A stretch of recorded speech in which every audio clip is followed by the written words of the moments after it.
शख्स आता है और वो हमारे दरवाजे पे आया और उसने कहा कि मुझे ज़रूरत है, मेरे घर में बच्चे हैं जिनको खाने की ज़रूरत है। हमने उसका आईडी कार्ड नंबर लिया और हमने उस ऐप पे उसका आईडी कार्ड नंबर डाल दिया और आपकी टीम को बता दिया कि मैं इतने जो हैं इसमें आपको डोनेशन, टीम को बताने की जरूरत नहीं वहां है, पर आप आपने मेंशन कर ऐप में ही देंगे। डाल दिया। ओके, ऐप पे आपने मेंशन ऐप करके में डाल दिया कि मैंने 6,000 रुपए का राशन देना है, आपने ठीक अपने है, क्रेडिट कार्ड से या जैस कैश से पे कर दिया, खत्म, आपका ठीक काम है। खत्म। अब जब वो बंदा राशन लेगा तब आपको ऐप में नोटिफिकेशन आएगा कि उसने राशन ले लिया और ये ले लिया। माई इम्पैक्ट मीटर के नाम से जो आपने एक ऐप इंट्रोड्यूस करवाई है, चैरिटी ऐप है, ये किस तरह से आपके माइंड में एक आइडिया आया और इसके पीछे क्या एक ऑब्जेक्टिव आपका मौजूद था, और नाम माई इम्पैक्ट मीटर, इसकी क्या स्टोरी है? Thank you. बिस्मिल्लाहिर्रहमानिर्रहीम। बड़ा अच्छा सवाल है आपका कि किस तरह से ये आइडिया आया। तो क्योंकि मेरा ताल्लुक टेक्नोलॉजी से था, बहुत अरसे मैं डिफरेंट टेक कंपनीज और मोस्ट रिसेंटली मैं एक बहुत बड़ी टेक कंपनी है, $240 बिलियन टेक कंपनी है सिस्को, उसमें ग्लोबल डायरेक्टर थी। तो और फिर मैंने एमबीए किया और फिर उसके बाद मैंने सोशल इम्पैक्ट में भी एक डिग्री की university of New South Wales से। तो तो मुझे ऐसे लगा कि जो दुनिया में डिस्ट्रप्शंस आ रही हैं सेक्टर्स के अंदर, वो उस सेक्टर के अंदर जब टेक आती है तो वो उस सेक्टर को ट्रांसफॉर्म कर देती है। ठीक है, हमने ये देखा डिफरेंट सेक्टर्स के अंदर, हमने ये देखा टैक्सी के सेक्टर के अंदर जब ऊबर आई तो कैसे जो है वो पूरा सेक्टर ट्रांसफॉर्म हो गया। पहले आप बाहर खड़े होते थे, हाथ हिला के टैक्सी ढूंढते थे, फिर वो टैक्सी वाला आपको नहीं पता कौन है, फिर आपके कपड़े देख के बताता किराया कितना है, फिर आपको रास्ता नहीं पता कहाँ से लेके जा, बहुत सारी कबाहतें थी। मगर एक ऐप आई ऊबर के नाम से और उसने उस पूरे सेक्टर पे टेक ओवर कर लिया। इसी तरह बहुत सारे और एग्जांपल्स, नेटफ्लिक्स आ गया स्ट्रीमिंग में, यूट्यूब आ गया, फिर उसके बाद एयरबीएनबी आ गया हॉस्पिटैलिटी में, ये फूड डिलीवरी में फूड पैंडा, और बहुत सारी इस तरह की दुनिया में और ऐप, उबर ईट्स आ गया।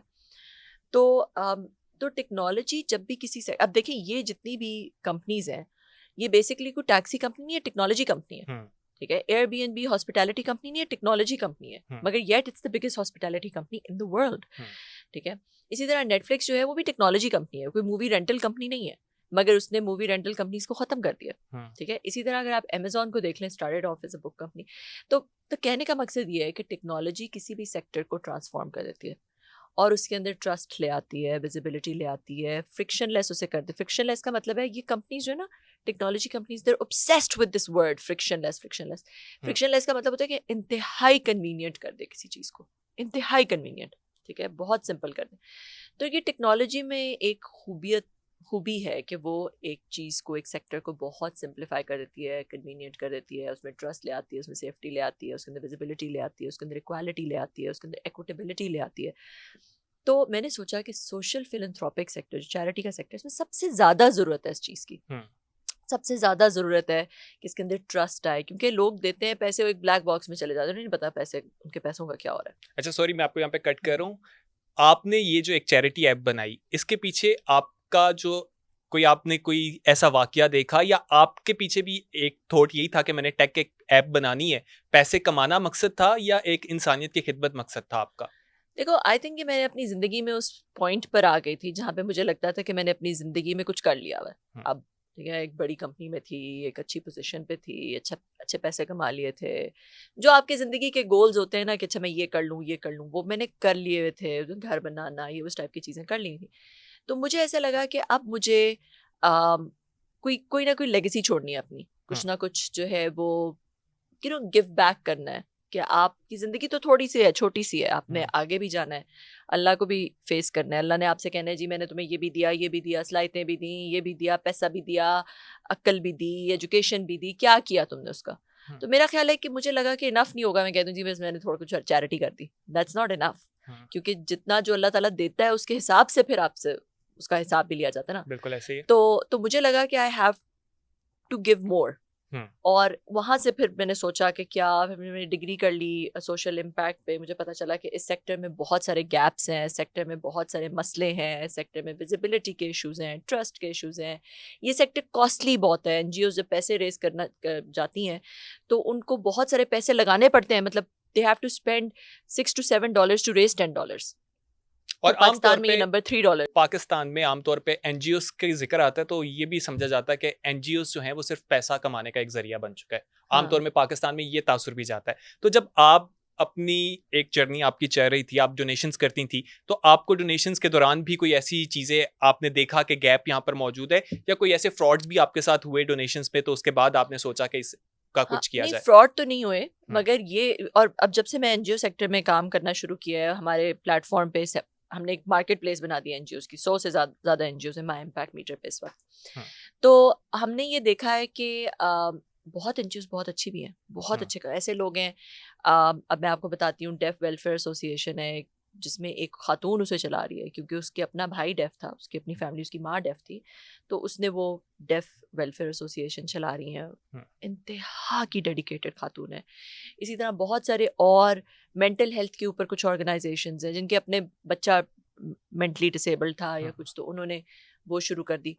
तो बहुत अच्छा काम भी हो रहा है पाकिस्तान में, मगर एक तो वो एक्सेसिबल नहीं है, हम्म, मुश्किल से मिलता है। हमने एक ही ऐप में सारी एनजीओस डाल दी, आपको हम्म, सब कुछ नजर आ रहा है, उनके सब कॉजेज, ठीक है। हम्म, दूसरा ये कि आपको पता नहीं चलता जब आप पैसे देते हैं कि एग्जैक्टली आप एक एनजीओ को दे रहे हो, किस चीज़ में इस्तेमाल करिए, आपको पता नहीं चल रहा है। ऐप में हमने वो भी दिखा दिया कि हम्म, आपको एनजीओ को अपना कॉज डालना पड़ता है, अपनी कैंपेन डालनी पड़ती है, उस पर रिपोर्ट देनी पड़ती है। बीच में एक हम आ गए कि जो कि उनको उनका एक तरह से एहतसाब करके भी हम्म, डोनर को दिखा रहे हैं।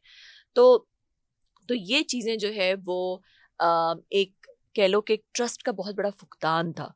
इवन अगर कोई अच्छा काम भी कर रहा है ना, हम्म, तो एक देखो बड़ी एनजीओ के पास तो इतने रिसोर्सेज होते हैं। अल खिदमत है, ऑल दो हम्म, अल खिदमत हमारे ऐप पे और अल खिदमत के साथ हम बहुत काम करते हैं, माई इम्पैक्ट मीटर बहुत काम करता है, मगर अल खिदमत के पास इतने रिसोर्सेज हैं, अल खिदमत के पास इतनी मैन पावर है कि वो वो जब कोई हर काम एनजीओ के करती पास है नहीं है। तो वो उनके पास वो ऑनलाइन भी आ जाते हैं, ऑनलाइन उनको पेमेंट भी आप कर सकते हैं, आप वो अपनी रिपोर्ट्स भी भेजते हैं, अपने डोनर्स का ख्याल भी रखते हैं, अपने डोनर्स को बताते भी हैं कि वो क्या कर रहे हैं। मगर हर एनजीओ के पास ये हम्म, रिसोर्सेज नहीं है, और हर एनजीओ जो है वो डोनर तक पहुंच भी नहीं सकती। तो हमने एक ऐसी ऐप बना दी जिसमें सारी एनजीओज एक ही जगह पे हैं, वो क्या अच्छे काम कर रही हैं आपको नज़र आ रहा है। तो और फिर हमने और भी बहुत सारी इसके अंदर ऐसी चीज़ें लेकर आए, लोगों को राशन देने का आसान तरीका, लोगों को एजुकेशन देने का आसान तरीका, ट्रस्ट वर्दी तरीका, वो भी हम बहुत सारी और चीज़ें भी इसमें लेकर आए हैं। अच्छा, माई इम्पैक्ट मीटर की अगर हम बात करें, आमतौर पे डोनेशंस की जाती हैं, लोगों को नकद रकम दे दी जाती है या वो बॉक्सेस बना के राशन दे दिया जाता है। हमने देखा कि आपकी ऐप में एक वाउचर दिया जाता है। ये वाउचर क्या है? किस तरह से वाउचर को यूटिलाइज किया जा सकता है? इसके बारे में हमें बताएं। ये जब कोविड के दिन थे, तो ऐसे होता था कि मेरे घर बहुत सारे लोग आते थे राशन के लिए कि राशन दे दें। तो उस वक्त हम क्या करते थे कि हम राशन के बॉक्सेस खरीद के घर में रखते थे। अब वो उसमें बहुत सारी चीज़ें होती हैं, takes up a lot of space. Hmm, उसमें आटा है 10 केजी, उसमें दालें हैं, उसमें और बहुत। तो घर में जगह नहीं होती थी, हम्म, कहाँ रखें उसको। तो फिर मैंने ये करना शुरू किया कि मैं अपनी एक चिट बना देती हूँ, उनकी शनाख्ती कार्ड नंबर किसी लोगों से लेती थी, उस पर एक पीछे रही आप उसके साथ एक चिट लिख देती थी कि भाई 6,000 रुपये का इसको राशन दे दो। मुझे कहती थी ये साथ वाली दुकान है मेरे घर के पास, यहाँ पे चले जाओ, इसको ये मेरी चिट दिखाओ, वो राशन दे दे, वो मुझे पिंग करे व्हाट्सएप पे, और मैं उसके जैस कैश में पैसे ट्रांसफ़र कर दूंगी, तो अपनी मर्जी से वहाँ से जाके राशन ले लो। मतलब जनरल स्टोर के साथ आपने उनसे पहले बात हाँ, कर ली हुई थी और एग्जैक्टली। एक वो। तो इसी पूरी चीज़ को हमने डिजिटलाइज कर दिया हम्म, सबके लिए, कि आप दुनिया में कहीं पे भी हैं, आप किसी का भी शनाख्ती कार्ड नंबर डाल सकते हैं, और जितने का आपने उसको राशन देना है वो आप उसको उतने का गिफ्ट कार्ड दे दें। हम्म, और आपको ये देखने की जरूरत नहीं कि वो बंदा कहाँ पे रहता है, उसके घर के पास कौन सी दुकान है, वो आपका कोई हेडिक ही नहीं है। हम्म, आपने सिर्फ जो है उसका शनाख्ती कार्ड, फ़ोन और नंबर डाला, और फ़ोन नंबर, नाम डाला, ये 3 चीज़ें डाली, और आपने उसको कह दिया मैंने इसको इतने का राशन देना है, हम्म, ठीक है। और अगर आप नहीं जानते किसी को, तो आप एनजीओज़ ने बहुत सारे लोग डाले हुए हैं, जैसे अल खिदमत ने पूरे पाकिस्तान से हज़ारों बेवाओं को डाला हुआ है जो ज़रूरतमंद है।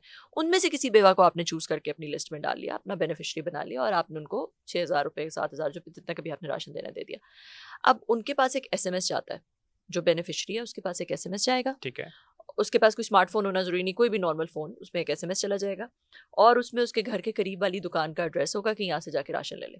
ठीक है। और अगर वो उसके घर के करीब कोई दुकान नहीं है, तो फिर मेरी टीम का मसला होता है। हम्म, हमारे पास कॉल सेंटर है, वो उन्हें कॉल करता है, वो उन्हें कहता है अपने घर के करीब वाली दुकान पे चले जाओ, दुकानदार से बात करके उसको उसी वक्त ऑन बोर्ड कर लेते हैं। दुकानदार की सिंपल सी उर्दू में ऐप है, वो ऑन बोर्ड हो जाता है। इस तरह भी हमारे पास पूरे पाकिस्तान में हज़ारों दुकानें हर जगह हैं, बलोचिस्तान, आज़ाद कश्मीर, अंदरून Sindh, south Punjab, Gilgit Baltistan, you name it, we have thousands of shops all मतलब ओवर पाकिस्तान के पूरे कोने में आपका जो नेटवर्क है वो फैल एग्जैक्टली चुका है। फैल चुका है। अच्छा, शॉप्स वालों के पास जाते हैं उनको रजिस्टर करवाना ऐप पे, ये कितना चैलेंजिंग था? उनकी तरफ से क्या रिस्पॉन्स था? और ऐप का जैसा आपने बताया कि उर्दू में है, तो वो हर किसी के पास स्मार्टफोन भी पाकिस्तान में हर जगह पे भी मौजूद नहीं होता। क्या इस तरह के भी कोई चैलेंजेस रहे आप हाँ लोगों के जी, लिए? बहुत सारे चैलेंजेस जब हमने शुरू में शुरू किया तो उस वक्त जब पहली दफ़ा हमने ऐप बनाई तो दुकानदार को बुलाया टेस्टिंग के लिए, तो समझ ही नहीं आ रहा था क्या है। हम्म, फिर हमें पता चला कि हमने बड़ी मुश्किल बना दी है, इसको बहुत आसान करने की ज़रूरत हम्म, है और उर्दू में करने की ज़रूरत है।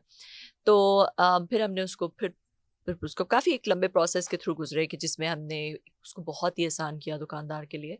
जो डोनर की ऐप है वो तो माई इम्पैक्ट मीटर है, वो सिंपल अंग्रेज़ी में है और उसी तरह है, मगर जो दुकानदार की ऐप है वो उर्दू में और बहुत सिंपल है। हम्म, और हम दुकानदार को पहले ऑन बोर्ड हम करते थे कि जी हम हमारे पास सेल्स के लोग होते थे, वो दुकानों पे जाते थे ऑन बोर्ड। ये तो फिर स्केल ही नहीं कर रहा था कि आप हम्म। पाकिस्तान में हर जगह तो नहीं जा सकते, तो बहुत कॉस्ट प्रोहिबिटिव। तो हमने ये और सोचा कि दुकानदार उस तरह से सुनते भी नहीं है, वो सुनते भी अपना नहीं। काम में, हमने कारोबार में। बेनिफिशरी के थ्रू ही कि हम्म, जिसको मिलता है राशन वही अपने घर के करीब वाली दुकान पे जाता है, वही हमारे कॉल सेंटर से दुकानदार की बात करा देता है और उसी वक्त कॉल सेंटर वाला उससे बात करके उसे उसी वक्त ऑनबोर्ड कर लेता है और उसे उसी वक्त पैसे मिल जाते हैं, हम्म। ताकि उसे ये पहली दफ़ा उसे ट्रस्ट भी आ जाए कि पैसे भी आ गए हैं और फिर वो उतने का राशन उसी वक्त उसको दे देता है उस बेनिफिशरी को। तो इस तरह हमने we have been able to scale. तो हमने हज़ारों दुकानें जो है वो अपनी ऐप में इसी तरह ऐड कर ली हैं और अब स्कूल्स भी हमने ऐड कर लिए हैं, यूनिवर्सिटीज़ भी ऐड कर लिए हैं। हम्म। तो ताकि आपने किसी को एजुकेशन देनी है तो वो डायरेक्टली स्कूल की तरफ फीस चली जाती है और आपको उस बच्चे का रिजल्ट, अटेंडेंस सब कुछ नज़र आ रहा है। अच्छा, जितने लोग देख भी रहे हैं और आपकी बातों से जो मैंने अंडरस्टैंडिंग की है वो मैं बताता हूँ, अगर कोई चीज़ इसमें हुई तो आप वो क्लियर कीजिएगा कि कोई